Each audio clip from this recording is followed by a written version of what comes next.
Lord.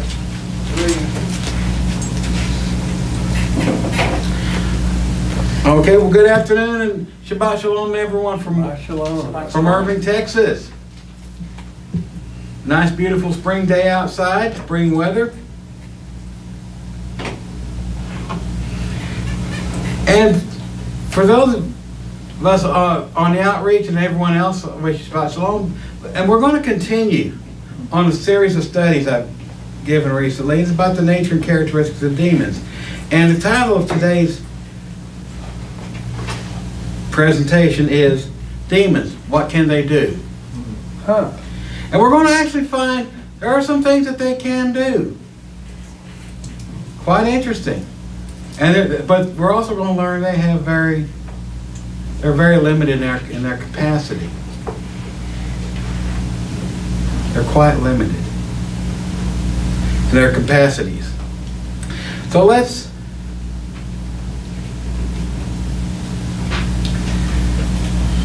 So what I've decided to do is let's just take it from the beginning and start from the beginning and go to the end. And we're going to pick up all their various tendencies, their attributes, their abilities, their characteristics as we go through. And we're going to see some of this is a little bit repetitive, but I figured the best way to handle this was just start at the beginning and go through the end. And I may be fast forwarding a little bit over due to time. I may fast forward something on this over some repetitive nature. Anyway, where's the first? Anyone take a guess?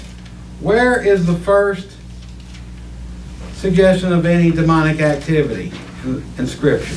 In the garden. In the garden. Thank you very much. Yes, indeed. Let us turn to Genesis 3.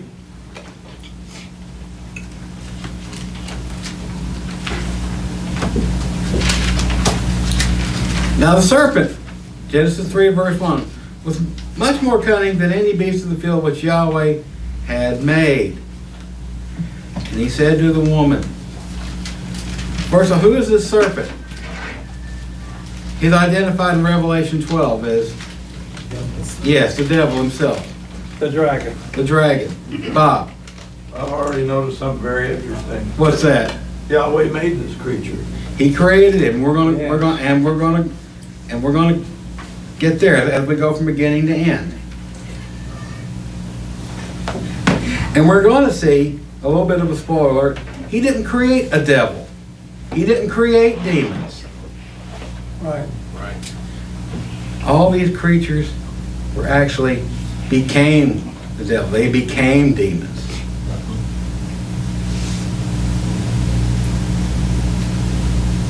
So let's back up just a touch, and before I go through the cover on that point, that's in Genesis 1 verse 31. Before I go on through Genesis 3, Yahweh has completed creation. Genesis 1 verse 31. Then Elohim saw that everything he had made, indeed it was very good. Everything. It doesn't say everything but Satan and the demons. Everything. So morning and evening were the sixth day. He rests on the seventh. Now if he says everything was created very good, what does everything mean? Everything means everything. All the animals, all the planet itself, all the water, the birds, the animals, mankind, and spiritual beings. Everything was created. It was all very good.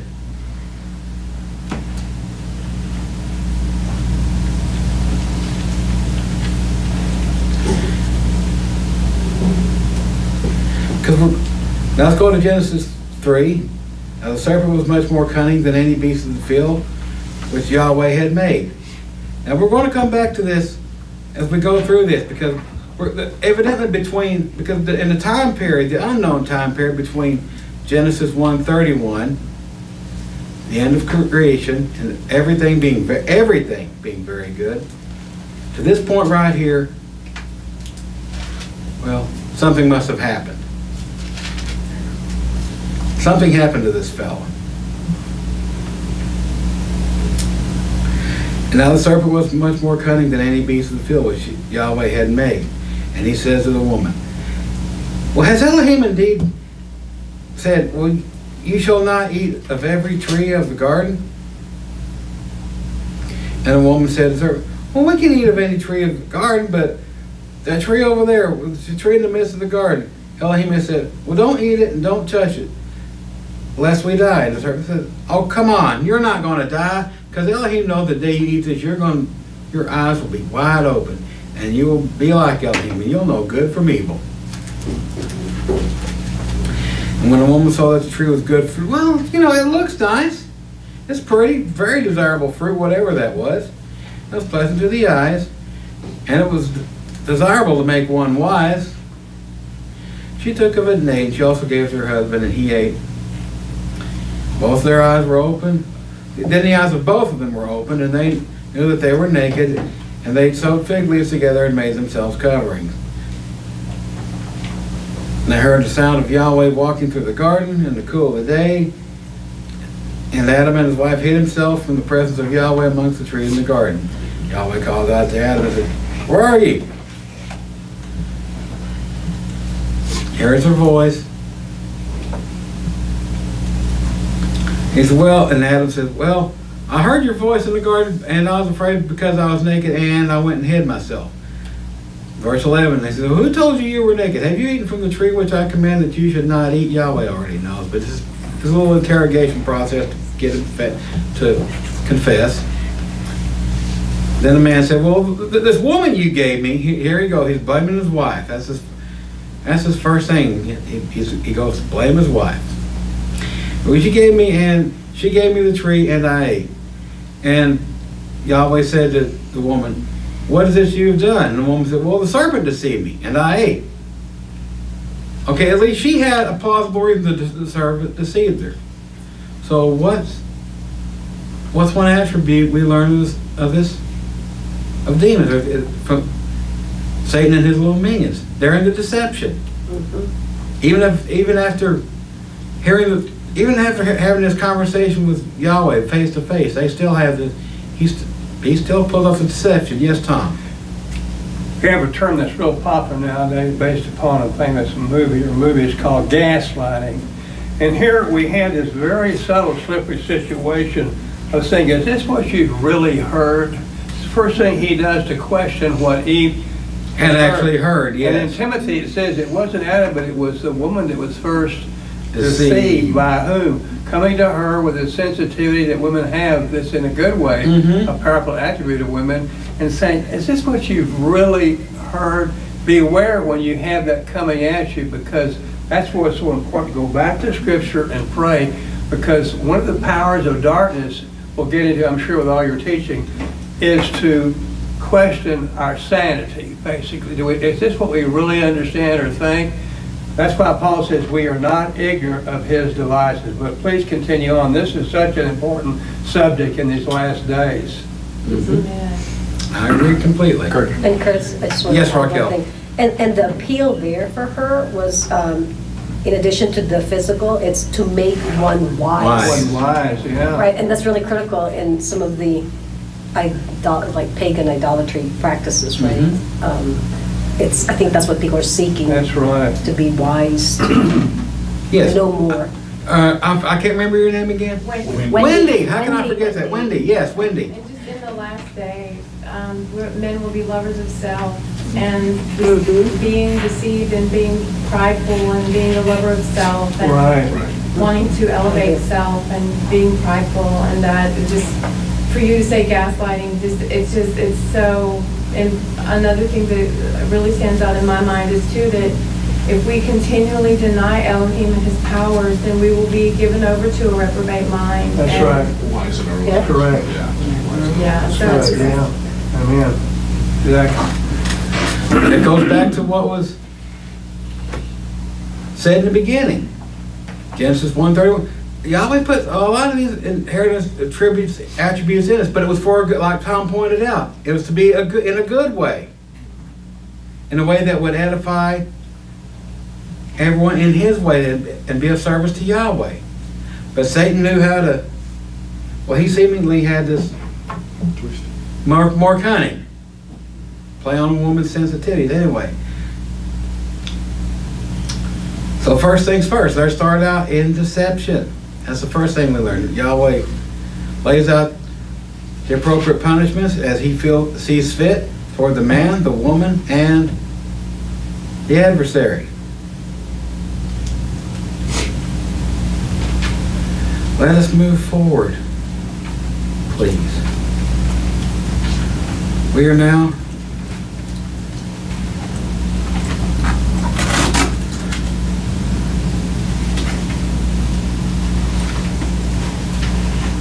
go forward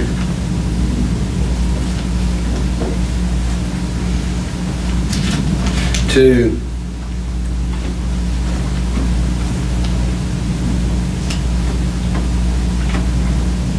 Leviticus 17:7. Leviticus. Well, let's just see exactly what Leviticus 17 says. Leviticus 17:7. This is concerning the sanctity of blood. Yahweh has taught us. It's about what the priest may do in verse 6, and the priest shall sprinkle the blood on the altar of Yahweh at the door of the tabernacle of meeting and burn the fat. This is concerning one of the sacrifices. And burn the fat for a sweet aroma unto Yahweh. Verse 7. They shall no more offer their sacrifices to who? To demons. To demons. Yeah. So you mean some of these offerings to the sacrifice in this pagan worship wasn't always to just some dumb idol? Sometimes it was to dumb idols, sometimes it was unto demons. It depends on the context, correct? That's right. Y'all are, I see some heads nodding. Yes. It depends on the context. Sometimes it was a dumb idol. Sometimes it was in fact unto a demon. Y'all are correct. So far so good. They shall no more offer their sacrifices unto demons, after whom they have played the harlot. This shall be a statute for them forever, throughout all their generations. Forever. Forever. We're not done with forever yet. Exactly. There's no end to it. I'm sorry, but it's like Raquel just said, there's no end to forever. There's no end to it. So what does this tell about? That they have the ability to accept sacrifices and accept worship. And they seem to be cool with that. Remember, this is his own demon's problem. It's not just Satan himself, but it can be his other demons, the ones that he seems to have delegated certain areas of responsibility, as you will. I don't know that for certain, but it would seem to be a plausible idea as we go through this. He just like Jethro told Moses, here, you get some good men to handle small cases, captains over 5, 10, however many, Right. and then you handle the great matters. Big matters. And Satan said, hey, that's a great idea. That's what I'm going to do with my guys. That's what I'm going to do with the ones that followed after me. That's what I'm going to do.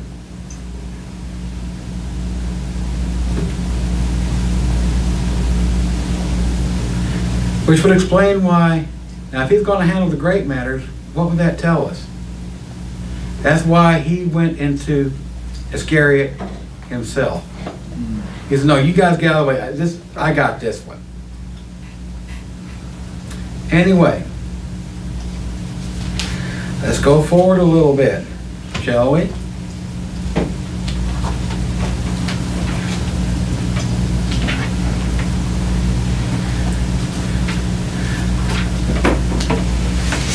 Oh, let's see. Can anyone else think of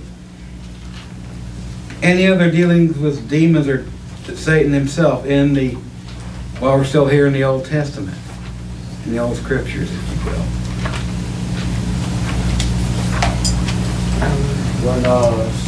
The witch of Endor. When David numbered the people, They're very good, Trey. I got a couple answers, very good. Yes, when David was moved to number the people, that's in 2 Chronicles 21.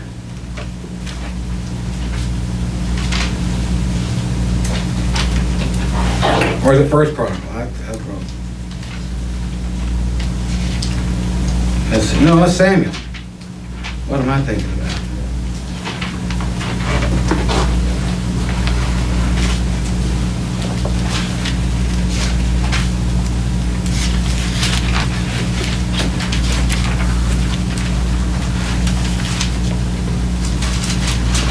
That's yeah, I was right the first time. It was First Chronicles. That is going to be in First Chronicles 21. I don't know why I said Second Chronicles. I meant first. First Chronicles 21. First Chronicles 21. Now Satan stood up against Israel and moved David to number Israel. I'm trying to think here, but isn't there some type of prohibition against that? I'm thinking there is. Yes, because they were supposed to take, I see several heads nodding, yes. They were supposed to take up the half shekel for that covenant. But who instigated this? This is Satan. He stood up against Israel. He can stand up, we're going to learn, he can stand up and accuse and incite people, whether it be crowds, individually and collectively. Now, he can't force you to do it. We're going to learn. He cannot, but how does he do this? Remember, he plays on something that's, what do we read of in the first couple studies on this? It's something that already comes from the heart, right? Right. He has to have a place, if you will. We're worried about giving Satan his place. He has to have something to work with. If there's nothing here in the heart, there's nothing he can do. If he can find a place, that proverbial chink on armor, that's his opportunity. He stood up against David and against Israel. He moved it. And Tom. In the interest of time, I won't go there, but if you'll do a little quick study when you get back home, very significant. There was an example where, and this is where David caved into satanic influence and was even rejected by the commander for doing such a thing. If you read all the accounts. Earlier in the writings of Moses, there was a census to be taken of Israel, of their numbers, and that numbering was divinely ordained, but not from our adversary Satan the devil. The pattern seems to be upon the command of Yahweh. Thank you. That's my point, exactly. That was supposed to be upon the command of Yahweh, and any census that was not upon the command of Yahweh was evil to him. Raquel, you said something a while ago? Oh, yeah, Saul, when, Saul. yeah. You got that in front of you? Yeah. Go ahead and read it. I think it's 1 Samuel 18. I believe you're correct. Yeah, 10. Go ahead and read it. Raquel. Huh? What passage? 1 Samuel 18, 10. 1 Samuel 18. Oh, Yeah. thank you. Thank you. Let's 1 see. Samuel 18. Let's see. So Saul eyed David from that day forward. Maybe I should go back. And it happened the next day that the distressing spirit from Yahweh came upon Saul, and he prophesied inside the house. So David played music with his hand, as at other times, but there was a spear in Saul's hand. And Saul cast the spear, for he said, I will pin David to the wall. But David escaped his presence twice. Now Saul was afraid of David because Yahweh was with him, but had departed from Saul. So what do we learn from that one? Demons can tease us, they can taunt us, they can, Cost us to be angry. and- yeah, they can cause us, they can rile us up into anger. Right. Right. Yes, David. The great point out here is that the evil spirit came from Elohim. That Yeah. confuses. Right. So it was She said allowed. He was allowed to do it. He was allowed to. He was allowed to do it. Yeah. Okay, first Robert, then Jeff. And it's the same thing with Job. We'll get to, and okay, go Yeah, ahead. because Yahweh said, because you moved me against him. That's right. It's not that Yahweh can be tempted, but the thing is that Yahweh took the opportunity of allowing the adversary access to Job. He allowed the adversary access to Job. Protection. Even though, yes, and it's to, when you understand that everything falls under Yahweh's authority, then you understand when Yahweh says you moved me against him, because Yahweh didn't have to let the adversary out. He couldn't do nothing unless Yahweh allowed it. Wow. He said, touch all he has, but don't touch him. The adversary couldn't say Okay. We'll get there shortly. Yeah, so. Jeff.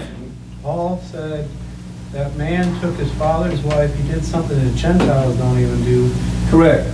I gave him up to Satan for the destruction of the flesh, that That's right. his spirit might be saved. In the name of Yahweh. Good point. So that's it, the Father uses his adversary to bring on judgment, like Babylon coming, but then he judges Babylon for Yeah. doing it. Exactly. So that's that, so that's it. Okay. They have a purpose. Yeah, because the Lord does what he does. So let's just fast forward over to Job. 'Cause that's next on my list, actually. Let us just move to Job. Job 1.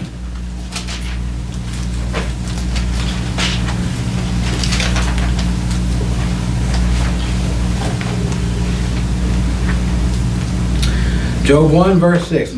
Rather than just go through the description of Job, about his wealth and his wisdom, I see Job 1, verse 6. Now there was a day when the sons of Elohim came to present themselves before Yahweh, and Satan came along among them. And Yahweh said unto Satan, well, where do you come from? And Satan says, oh, from walking to and fro on the face of the earth, walking back and forth across it. And Yahweh says to Satan, well, have you considered my servant Job, that there is no one like him on the face of the earth? He's blameless and upright, and he fears Elohim, and he shuns evil. So Satan answered and said, well, what? Does he fear you for nothing? I mean, haven't you built a hedge around him and all his household and all that he has on every side? You've blessed the work of his hands, and his possessions have increased in land. But now I'll tell you what. Here he's delivering his used salesman pitch. He'd be a great used car salesman. Yeah. I'll tell you what. You stretch out your hand and touch all that he has, and he will curse you to your face.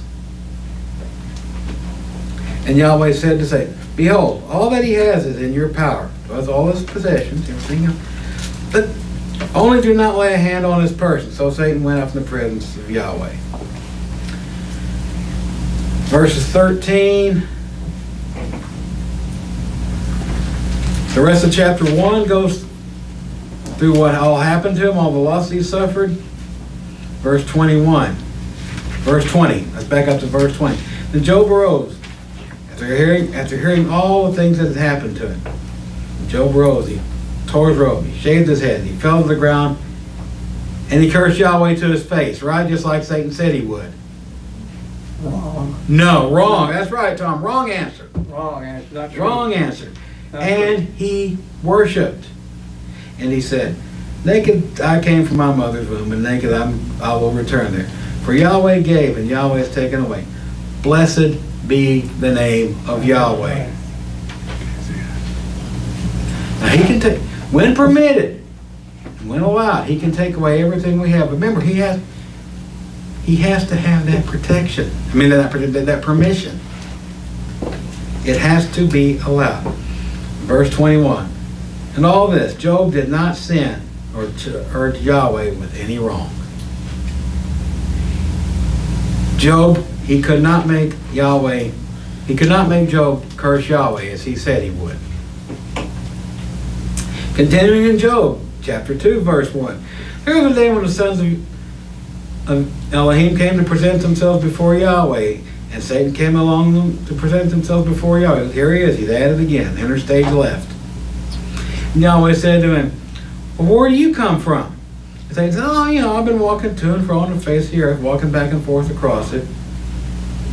Yahweh said, well, have you considered my servant Job, that there is none like him on the earth? After all this, there's no one like him on the face of the earth. Blameless and upright man, one who fears Elohim and shuns evil. And yet he still holds on to his integrity. He holds on to his integrity. And although you incited me against him to destroy him without a cause. So he can, so what do we learn here about him so far? He can kill and destroy people. He can be an accuser of the righteous unto Yahweh. So Satan said to him, skin for skin. All that a man has, well, yeah, he'll give it to save his own life. But I'll tell you what now, stretch out your hand, touch his bone and his flesh, and he shall surely curse you to your face. Okay, here, let me have my hands on it. Yahweh said, Satan, okay, behold, he is in your hand, but spare his life. So Satan went out from the presence of Yahweh and struck Job with painful blows from the sole of his foot to the crown of his head. He took for himself a potsherd with which to scrape himself while he sat in the midst of the ashes. Then his wife said to him, now his wife chimes in. Says, why do you hold fast to your integrity? Just curse the Elohim and die. Mm-hmm. But he said, verse 13, he said, honey, you're right. I'll just put an end to it all. No. But he said to her, you speak as one of the foolish women speak. Shall we indeed accept good from Yahweh, and we shall not accept adversity? And all this, Job did not stand with his lips. Yes, Tom? I think it's very significant back to this concept that we're not ignorant of the adversary's devices. But for all the destruction that occurred, most importantly, to his children, to his animals, his crops, and to his own body, and yet the woman was left that could be there to influence him in such a way. Satan did not attack her. That's not a chauvinistic remark against women. It's just that the adversary knows how to cut to the core, with the deepest, profound effects of the human heart. In this case, one's own spouse can be used against you. Not that we should go around in paranoia, but we see his devices there. The woman was not touched by Satan. She was there. That's what it appears. And look at the grief. It says in verse 13. It says, "For they saw that his grief, his friends, was very great." And it seems to be this. Because we don't read any more of Satan in this story here, but what we do read, but the lessons we learn here will come back up later. Okay. Yes, David. Add to that we just talked about self-control and being able to bridle our emotions. It feels that his wife couldn't get over the anguish and disappointment of losing the family, so she did not Very good exhibit point. That's self-control. right. But he did, knowing that pointing to Yahweh was the ultimate answer, regardless of what was going on. That's right. Yep. And it seems, as one goes through the rest of the story of Job, it seems that his friends were harder on him than the adversary was. They went on and on and on, would not let up, and eventually they did go into flagrant accusations against him. Any other question or comment, anyone?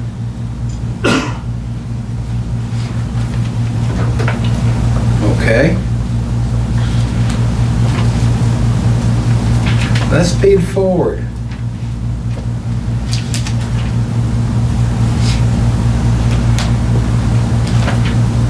Let us fast forward. Now, when I put this, I'm not going to promise you that I caught everyone. I'm sure I may have missed a few along the way. I may have missed a couple, but I think what I have will be sufficient. Anyway, let's fast forward to Mark.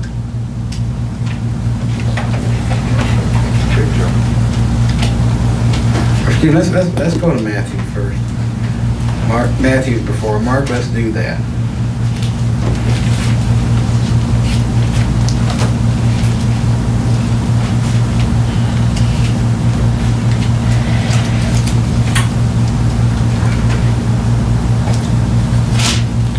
And we are going to go to Matthew 4. Yeah.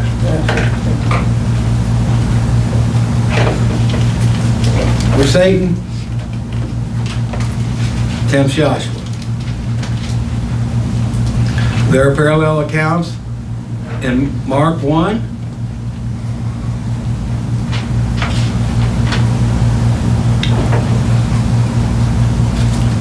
And also in Luke chapter 4. Mark 1 verses 12 and 13, and also in Luke chapter 4 verses 1 through 13. Anyway, Mark chapter 4 verse 1. And Joshua was led by the Spirit into the wilderness to be tempted by the devil. Well, he's not going any means. This seems to be a job that Satan wants for himself. You got here, y'all get out of the way. This one's mine. This is my job. And he fasted for 40 days, 40 nights. Afterward, he was hungry. Well, if I were, you know, I mean, I fast 24 hours on atonement, and after that, I mean, I feel like I could Eat a chicken. Yeah, I could. Yeah, eat a chicken. There you go, Raquel. Yeah, I'm so hungry I could eat a chicken. She knows me very well. Let's see. For 40 days, 40, and he was hungry. I imagine he was. I can't imagine 40 days and nights of fasting. I'm hungry enough as it is after atonement. And now when the tempter came to him, he said, well, if you're the son of Elohim, command these stones to become bread. If you're really who you say, really, you're the son of Elohim, son of Yahweh, over here, make those stones turn into bread. Playing on something. Well, he's playing on some type of emotion. Maybe to show that he is the son of Yahweh. Maybe to get him to show us, but he already knows. Because we're going to read later on that he knew full well. Right. He knew full well. Trying to get Joshua to give in to a temptation, to his hunger. And there's some lessons in resisting the devil. Because we're going to remember what it says in James, resist the devil, and he'll flee from you. Right. Submit yourself first unto Elohim, and then resist, it says. Mhm. Submit first. Submit yourself unto Yahweh, the devil will flee from you. I think it's so significant, excuse me, but he's questioning who Yahshua is in the Father. I can tell you in 50 years of the faith, that's a major fiery dart that I received. Questioning, are you really Yahweh's child? Do you have the identity correct of being one of his children?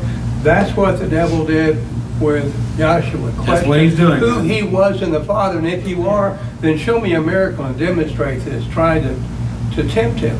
Same words the scribes and the Pharisees said to him, and show us a miracle. Right. Exactly. The same one. Same. And in that way, what do we get? Like father, like son? And we'll read that. But he answered and said, but it is written, man shall not live by bread, with Joshua answering to Satan. He says, man shall not live by bread alone, but by every word that proceeds from the mouth of Yahweh. Okay? Then the devil took it. Okay. He's saying, let's try again. And the devil took him up into the holy city, unto the pinnacle of the temple. So if Satan can, it says here the devil took him up there. It didn't say the Spirit, it says the devil took him up there. He can physically transport a flesh and blood human being onto one point to another. That's what it said. It's what it says. Evidently he can. Like I'm here at this point, I have to refer to a study David did once. Do you believe? One of my favorites of what David ever did, and it cuts it to the simplest one. This is what it says. Do you believe it? Right.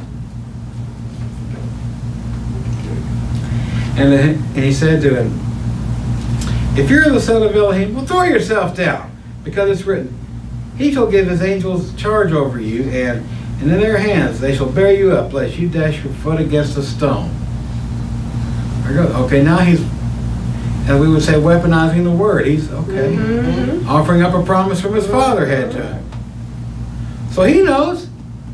It's a confession right here that he knows. It Yes, tells Tom. me that there's an extreme hatred towards the holy angels, a resentment, because the 2/3 of the angelic host didn't throw in with the dragon, the serpent's tail, as you read in Revelation. They stayed with integrity and loyalty to Yahweh and did not go along with the attempt to throw down the very throne of Elohim in the third heaven. And he despises the holy angels and resents them. And it's stated here, he brings this up here, quoting from Psalm 91. That's correct. Yahshua says it is written again, you shall not tempt Yahweh your Elohim. That's in Deuteronomy 6:16. Don't tempt him. Because we hear from so many people who claim to have some belief or another in the scripture. Oh, well, God loves me so much that he just wouldn't let this and this happen to me, right? Wrong. We hear that a lot. Wrong. There you go, Tom. Wrong. That's wrong. It tells you to be diligent. See, be diligent. There's no place for wishful thinking. Again, the devil took him up on an exceedingly high mountain. It doesn't say where, but there again, the devil takes him to an exceedingly. And he viewed all the kingdoms of the world in their glory, and he says to him. So he's able to show them the whole, from this mountaintop, they could see the whole world at this time. Doesn't say where, doesn't say which one, it's not identified. Then again, they went on a little trip, and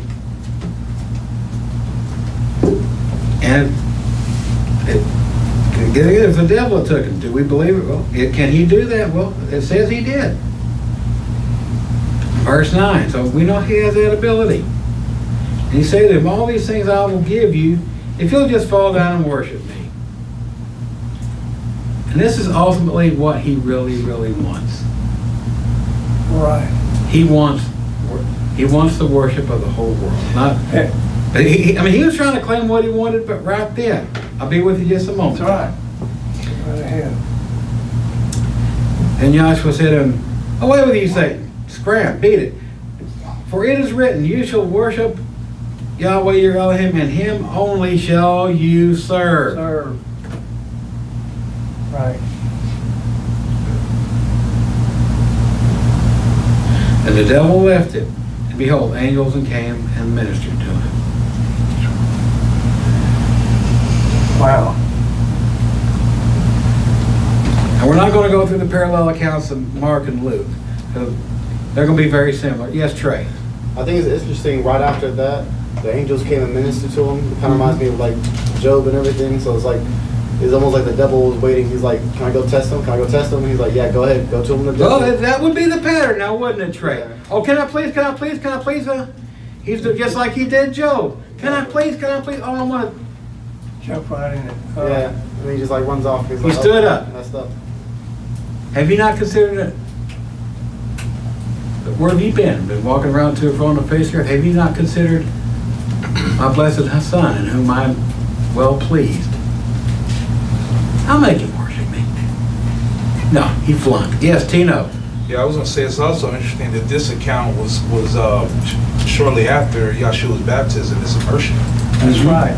So Very important. You know, and that's in even verse 17 of chapter 3.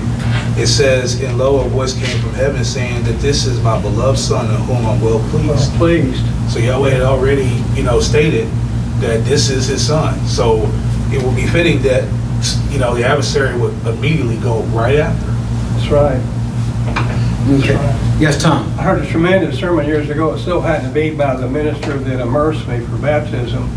It's called Satan Has a Plan. He pointed out that the greatest attributes our Creator has is His love, His forgiveness, certainly His mercy. And Joshua saw the misery in a personal way, Emmanuel being Elohim with us on the earth. And the devil was so cruel and manipulative, he tried to even exploit his concern for humanity. So for a season, I'll give you these kingdoms. They were offered, according to researchers in history that are biblically oriented, to Mussolini, to the Japanese empire leaders, and to Hitler.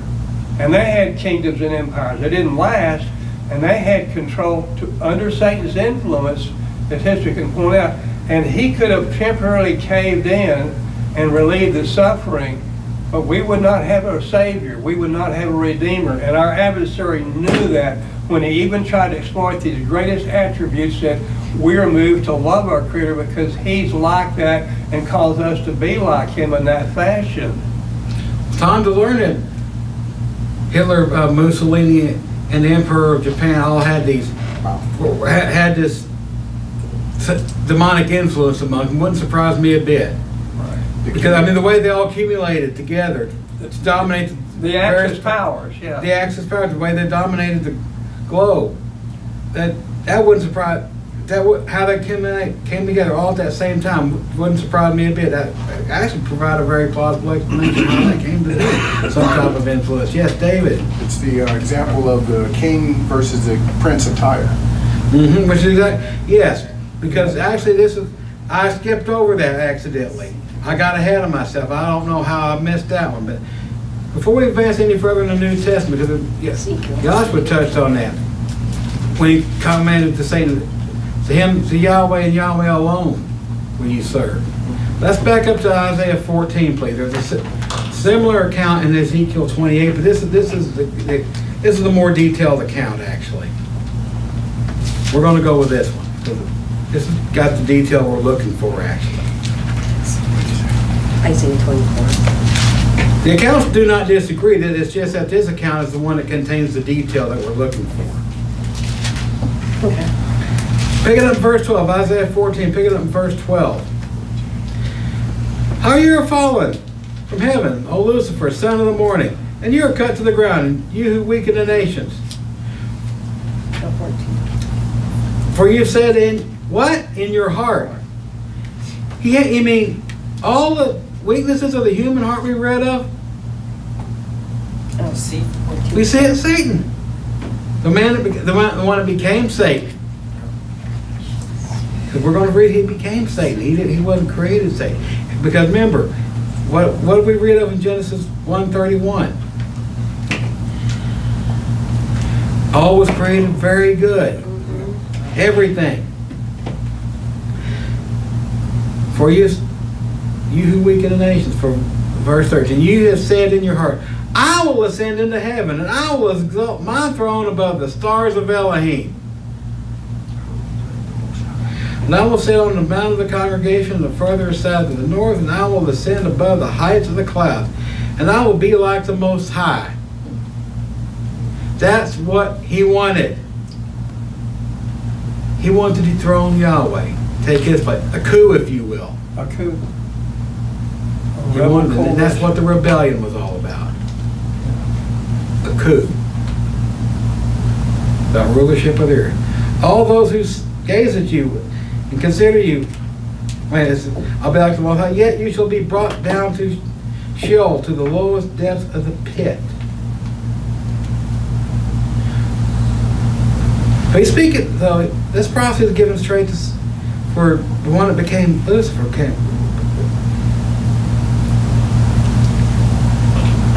He knew of his fate. That's one thing demons can know. And we're going to read it further, because we read that one, Genesis 3. He knew of his fate. All those who gaze at you will consider you, saying, is this the man who made the earth tremble, who shook the kingdoms, and made the world as a wilderness, and destroyed its cities?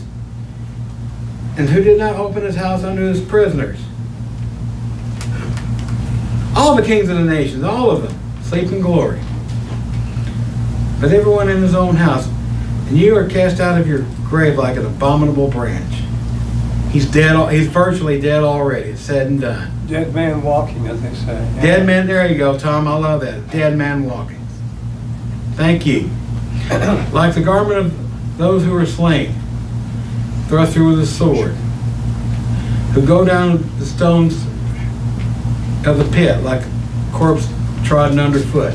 That happened to Absalom. Remember in his rebellion against his daddy? Yes, Absalom fits this very well. very much. He's a great fit. Because You know, you were reading in Genesis 3, very importantly, that everything at that point in the history of creation was good. Everything was good.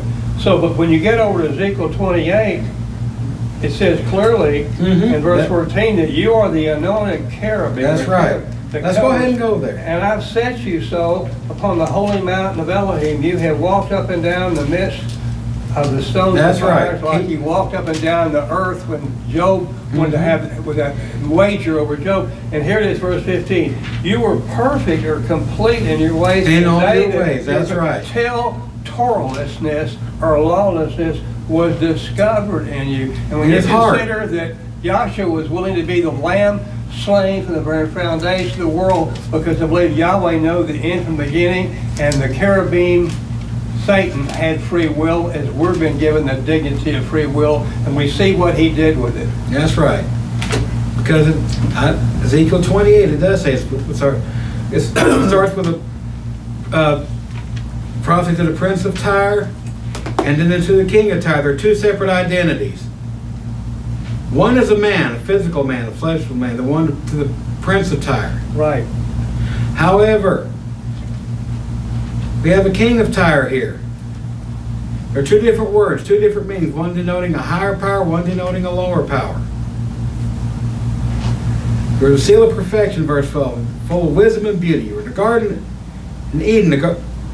There's no man that stand at that time who was still alive. Those people are all gone. Every precious stone was covering. Because lists all the precious stones. How close is that to that of the high priest? We consider that. The sardis, the topaz, the diamond, the beryl, the onyx, the jasper, the sapphire, the turquoise, and the emerald with gold. The workmanship of your timbrels and pipes prepared for you on the day you were created.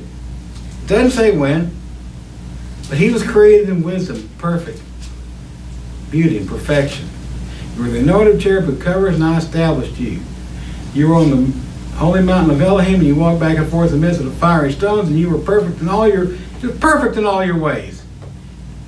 From the day you were created, Yahweh created him perfectly.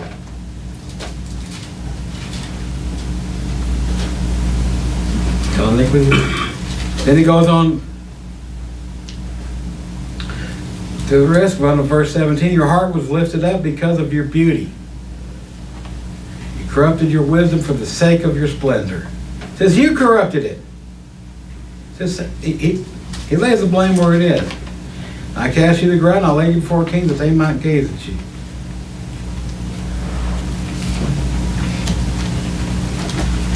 Goes on to say with a similar conclusion of Isaiah 14.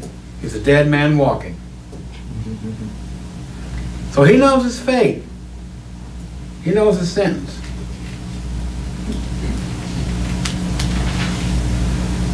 I don't know how I skipped over that. I guess I got in a hurry. Anyway, let's go continuing in the New Testament.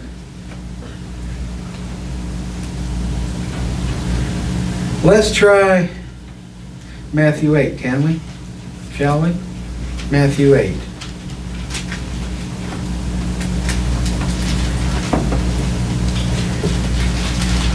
Matthew 8, and let's pick it up in verse 28, please. When he and Joshua had come to the other side, to the country of the Gergeses, he met two demon-possessed men coming out of the tombs, exceedingly fierce, that no one could pass that way. And they cried out, saying, "What have you got to do with us, Joshua, you son of Yahweh? Have you come here to torment us before the time?" Again, it's not just Satan that knows his fate. Right.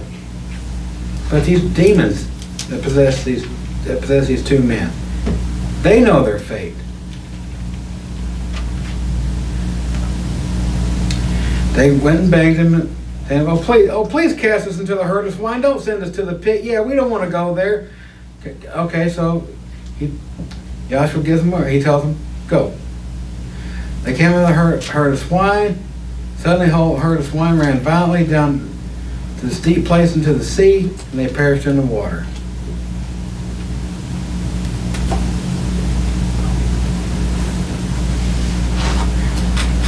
So they can know their fate. They can actually, knowing their fate, they will also get down and beg for anything other than that. Send us to the pit before the time. And we're actually told where that pit just might be, I believe. Let us fast forward, please. Hey, Curtis. Yes, Trey. I find it interesting in that account that they're like, you know, you come to torture us. Like they already knew there was nothing they could do to Yahshua when he approached them. Mm-hmm. It wasn't like, oh, they knew they were defenseless. Yeah, after Satan tried his thing in the desert, was like, oh, I'm gonna try to deceive him, or I'm gonna try to hurt him. I'm gonna Right. They immediately was like, you're out for us, please, and he started begging immediately Because they saw the failure of Satan. Yeah, they had no power. They were terrified. Yeah. So look, if they can stand up to Lucifer over there, or they can stand up to him, I said, we got no chance. They knew they had no chance.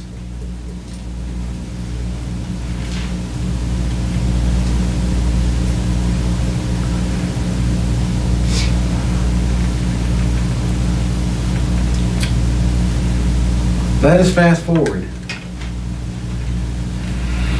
to Matthew 16.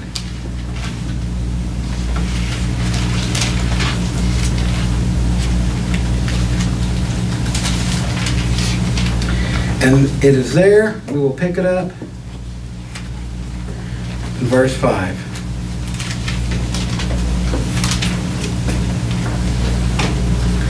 Now when the disciples had come to the other side, they forgotten to take bread. Yahshua says to them, take heed and beware of the leaven of the Pharisees and of the Sadducees. They reasoned amongst themselves. They wanted to figure this thing out themselves. They wanted to show Yahshua. They show him, oh yeah, we can figure this one out. They reasoned amongst themselves and said, it's because we have taken no bread. We forgot to pack a lunch. But Yahshua, being aware of it, said to them, oh, you of little faith, why do you reason amongst yourselves because you have brought no bread? Because you didn't pack a lunch.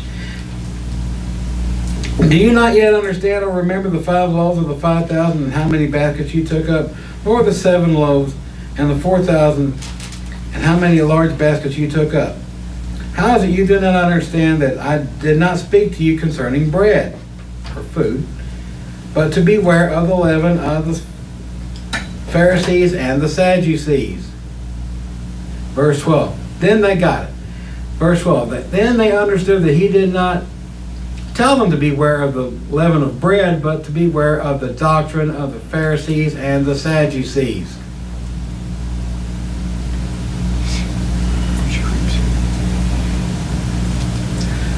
Their leaven was poison. It was false doctrine. Now why is this important? Because in John 8, hold your place here a moment. I'm going to fast forward to John 8 because that's very important. We're running short on time, but there's an important point I want to touch on here, and I want to make sure I get this one. It is John 8. Drop down to verse 43. Why do you not, this is Yahshua speaking to the scribes and the Pharisees, why do you not understand my speech? Because you're not able to listen to my word. They can't understand it. You are of your father the devil, and the desires of your father you want to do. What were some of his desires? To rule over. How about rulership? How about the mastership that David spoke of in his study? Satan wants to rule over all the world. And these people are all willing to help. You are of your father the devil, and the desires of your father you want to do. He was a murderer from the beginning, and does not stand in the truth, because there is no truth in him. When he speaks a lie, he speaks from his own resources, for he is a liar and the father of it. Because I tell you the truth, verse 45, you don't believe me. Which of you convicts me of sin? And if I tell the truth, why don't you believe me? He who is of Elohim hears Elohim's word. Therefore you do not hear, because you are not of Yahweh. They can't understand because they are the children. He just pointed out they're the children of the devil. Yes, Tom. He's called the father of lies, and years ago I was being taught catechism by a Jesuit professor of theology in Dallas. At my mother's request, she'd hoped that I'd have some of her Episcopalian Catholic light rub off. And he explained to me about the concept they teach in Catholicism about the immortality of the nephesh, of the soul. And I upset him by it. I pointed out clearly that that was not biblical, and that we are mortal, and that was a lie from the very beginning. You shall not, telling him, you shall not surely die. Right there was a direct, blatant, not just manipulating and gaslighting, but an outright lie that you're not going to die. When it's appointed once for every man to die, and then the judgment, according to what we read in the later writings of the scriptures. And he just went, red-faced and whatever, and sputtered, and I thought, I don't think this is going to work out much longer. And no, I don't think so. And it didn't. Hey, Curtis, do you have 1 Timothy 4? I do got 1 Timothy 4. Okay, good.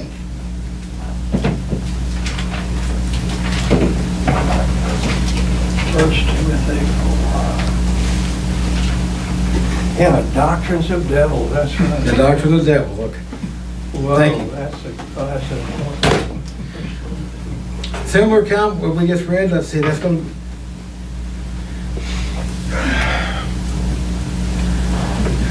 We read both, John, let's see, got, how much time, I got 5 minutes, David? 5 minutes. 5 minutes, okay. I'm not going to get through all this.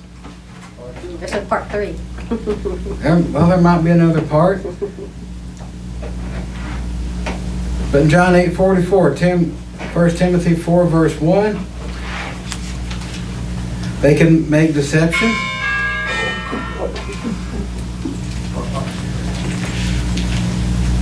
They come up with their own. Raquel, why don't you read that while you're there? Sure. Now the Spirit expressly says that in the latter times, some will depart from the faith, giving heed to deceiving spirits and doctrines of demons. Now, remember, it doesn't say the demons are making them do it. Demons have their own doctrines. They're all lies. But these people are listening to them. That's how Yahweh can do it. These people are giving heed. They're listening to it. Yeah. So Chris, Just like Adam and Eve did in the garden. They listened to it. Listen to it. They could have just projected it, but they don't. They're not going to. They can accept sacrifice and worship. We read it at 1 Corinthians 8, verses 1 through 13, especially verse 4. Pay close attention to verse 4. And 1 Corinthians 10,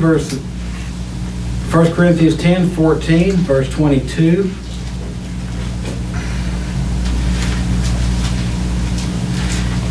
I want to read Acts 7. Because it's going to touch on another lesson here. Let's go to Acts 7.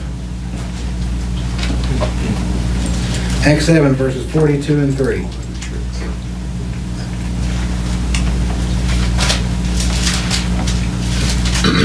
To Stephen's address to the Sanhedrin.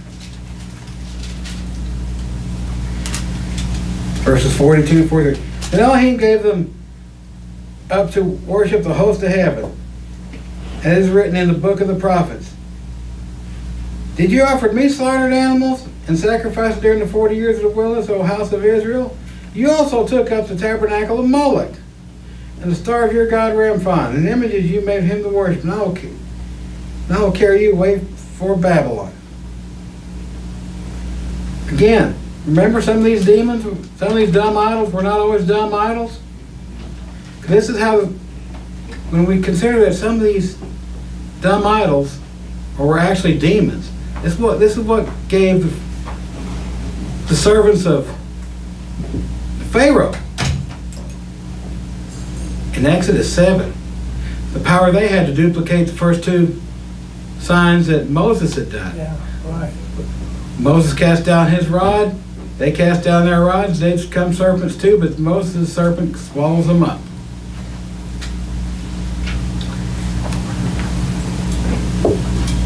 It's through these, so evidently they are able to perform amazing signs and wonders. And this in turn agrees with 2 Thessalonians 2. This lies in perfect agreement with 2 Thessalonians 2. About the performing of signs and wonders. About the man coming in with the power of Satan. Now if he's coming in the power of Satan and we're performing lying signs and wonders, we might wonder what those would be, but we're giving an example in Exodus. So he's not just bowing down to dumb idols. These are demons with some type of power. Now they have to have something to work with. That's their limitation. They must have something to work with. But nonetheless, that seems to be their limitation.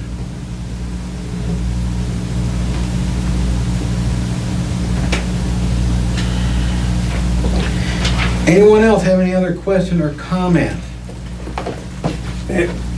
It's a controversy among certain theologians, and I'm inclined to believe it, that the ultimate degradation and punishment and embarrassment of our adversary and the third of the angelic host, but it speaks of this one who was Hasatan in Isaiah 14, who the nations say, is this the man that's destroyed the nations? Mm-hmm. And there's theological, I think, evidence to show the ultimate, and to which the angels desire to look as you read in Peter, to see he who is this great, full of wisdom, covering cherubim, is supernaturally reversed from his power now to the mere man that can go into a pit and be destroyed. Have you come to destroy us? As this brother here in the control room was pointing out, before our time, knowing what their fate is. Just a thought, but the ultimate embarrassment and shame that is deserved upon our adversary would be that he be transformed back to flesh and blood. As we were starting off as flesh and blood, and then be destroyed. It's right there in Isaiah 14. It's an amazing statement, but at any rate, we know that his fate is sure, and that the ultimate victor in all of this is our wonderful Creator. That's right.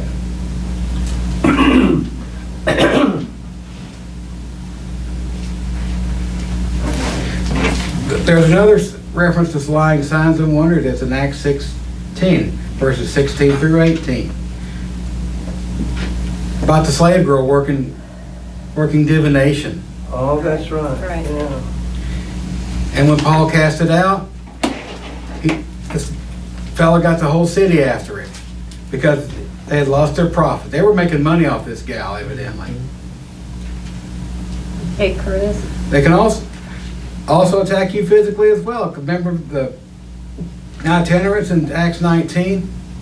In Acts 19, verses 11 through 16, traveling itinerants. These travelers come across this demon-possessed fellow, and they tried to say, well, in the name of this Joshua that Paul preaches, come out of him, and they come out of him all right. They say, well, yeah, Joshua we don't know, Paul we know, but who are you? And what happens? They jump on these guys and beat them up, roughed them up. They cast them out blind and naked, just like we read of in the letters of the churches, blind and naked. They were blind and naked, and then they left the city in shame, being physically blind and naked. Yeah. It was both in that case.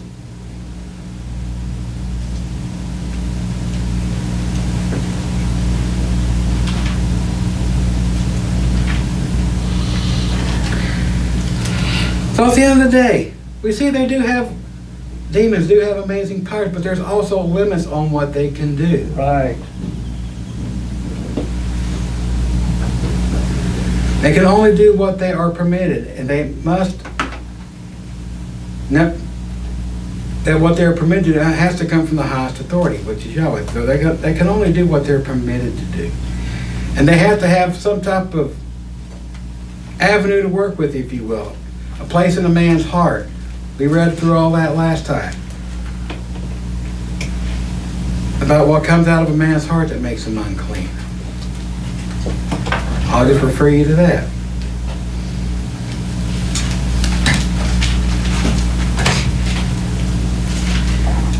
Anybody else have any other question More comment. or comment? Yeah. Yes, Raquel. Yeah, so I think some assemblies, they probably pride themselves on casting out demons, but I just want to refer them to Matthew 7:21. Okay, read that, please. Not everyone who says to me, Yahweh, Yahweh, shall enter the kingdom of heaven, but he who does the will of my Father in heaven. Many will say to me that day, Yahweh, Yahweh, have we not prophesied in your name, cast out demons in your name, and done many wonders in your name? And then I will declare to them, I never knew you. Depart from me, you who practice lawlessness. Depart from me, all you who practice lawlessness. Boy, what? Just because you're casting out demons here and there, that's not proof for following Yahweh? Or could that be in part be a lying wonder?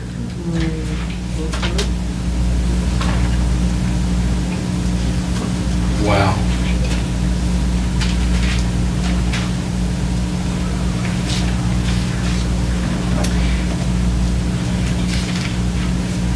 Well, it's with this, we're going to close our study here because I believe we are out of time. And we'll be back next week at 1 o'clock with a study from Johann's branch.